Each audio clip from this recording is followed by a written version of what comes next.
I hope you can hear me over the vacuum, but we've been slowly removing the bees one at a time, or vacuuming them out one cone at a time.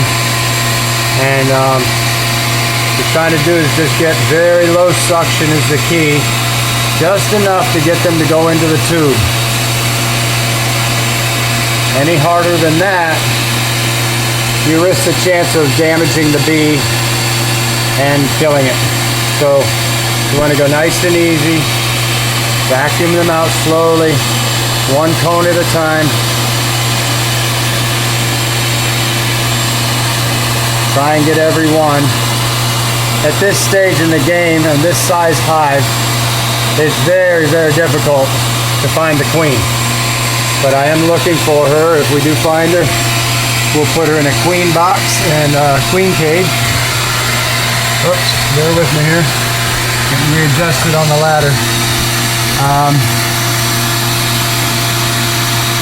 Some nice shots of the vacuum doing its job.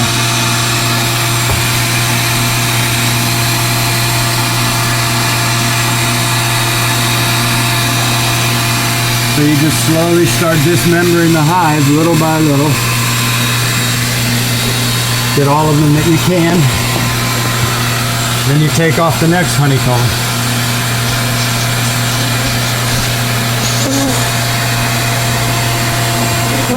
And the next, and the next, and the next.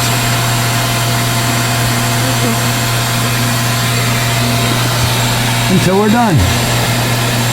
The size of this hive may be an hour from now.